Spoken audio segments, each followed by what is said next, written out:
What's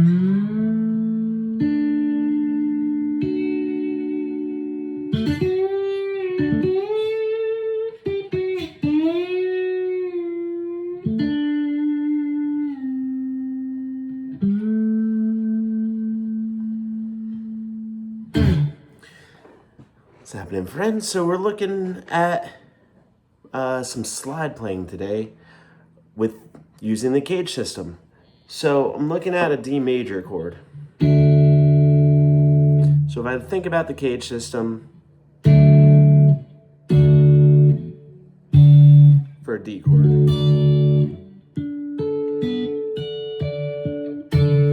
it lays out really nice on the fretboard. The shapes that really lend themselves nicely to a slide are that A shape. It sounds like a little Looney Tunes. But that gives us all three chord tones on the same fret for a major chord.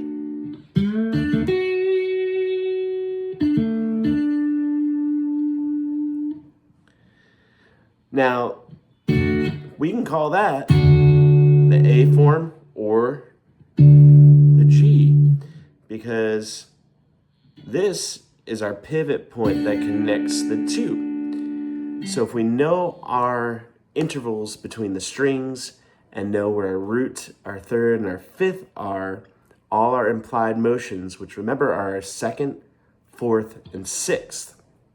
I don't consider a seventh an implied motion tone. It is a voice leading tone, but I think a seventh adds another color to a major or minor chord. So when we look at it, say I'm going to play a dominant 7.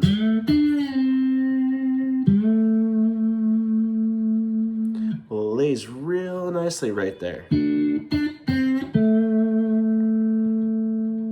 We got to look at the connecting points, right? So if we think about now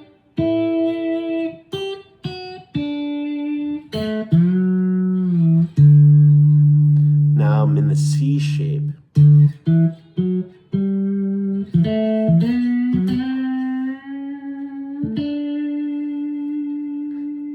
Put the minor 7 and the major 7 in there.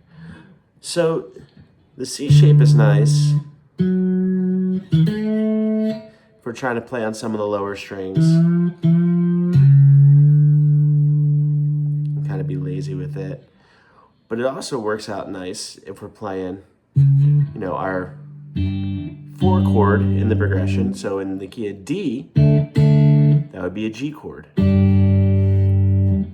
Well, these top 2 strings, again, if we play the scale, root, second, third, fourth, fifth, sixth, 7th root, second, third, fourth, fifth. Well, there's 4 chord, there's the 5 chord.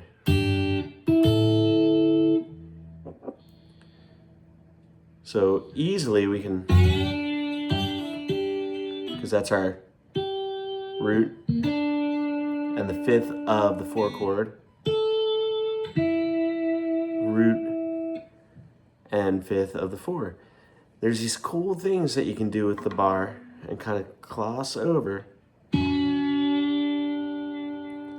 bring notes in. If you watch Danny Gatton or some of the Telecaster players that played slide, they'll do that. It's really hard to play in tune, but it's a great exercise in learning your intonation, using your ear, and trusting your ear. So, if I play this lick,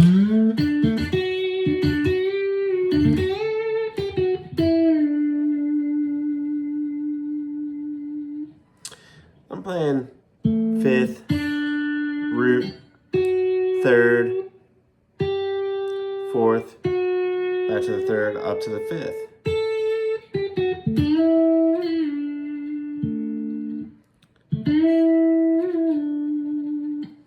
Well, that's my root, 2nd, major 3rd, second, back to the root.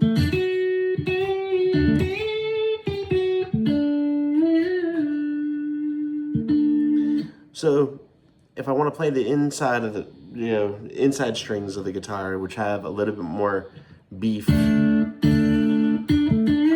little more heft and weight,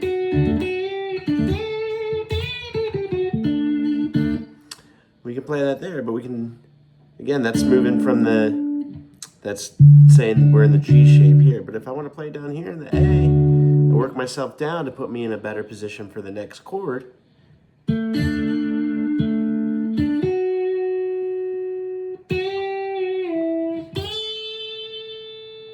well, same lick.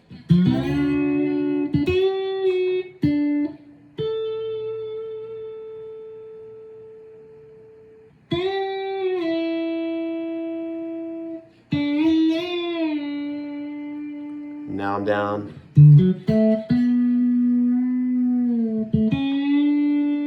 In that C shape.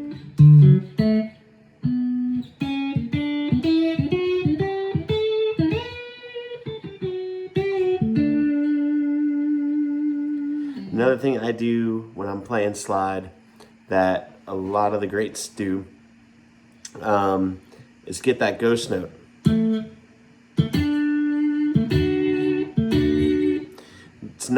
They're not really sounding a note, it's just a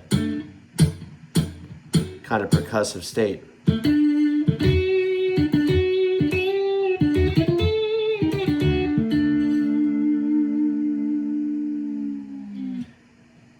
And I get that by muting behind the slide, so I'm lifting the slide just slightly.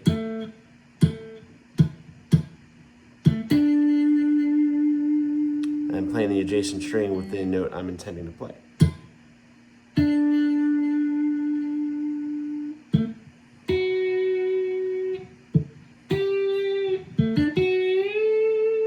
Now, if it's stacked like this, you're in a position where you can play those notes and it sounds.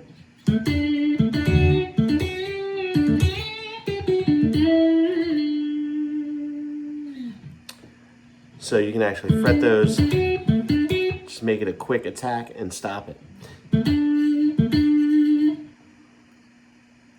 So try these, try going through the scale.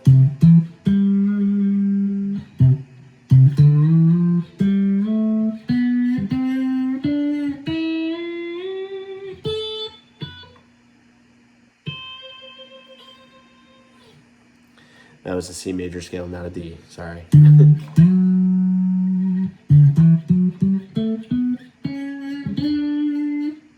Go slow.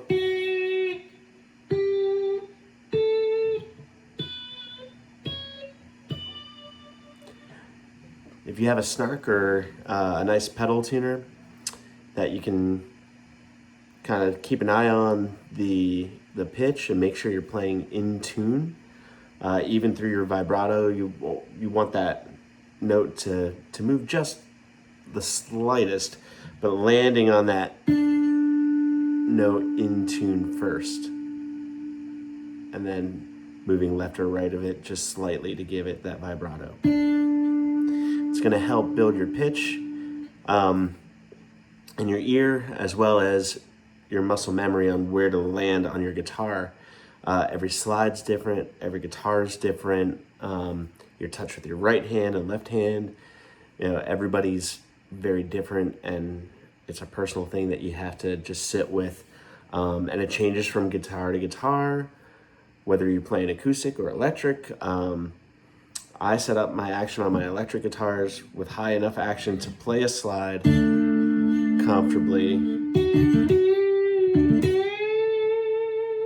Say it's kind of medium high action because I can fret nicely with it too.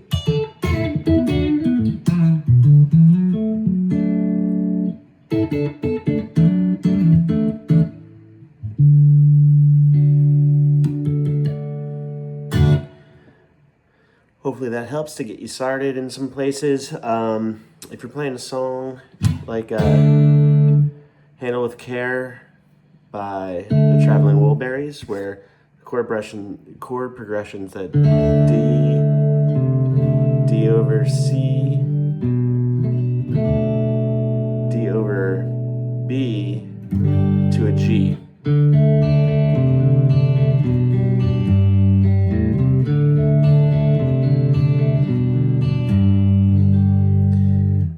Try to go along with the chords. See if you can line it up.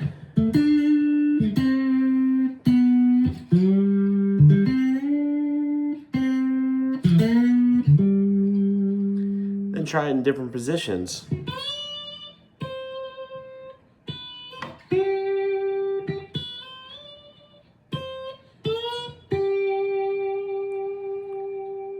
It's all about getting your timing, your feel, and your pitch together with this. Try it in different positions, really get to know your target notes of your root, third, and fifth. That's a motif that you'll see in all my videos. But root, third, fifth, if you can get there, then we can kind of go left or right and have some fun with it. Give it different names in the jazz world, depending on how you're using it over a chord. It gets into different modes and things like that. Start there and just keep subscribing. Check out all the new videos. They're going to be updated every week.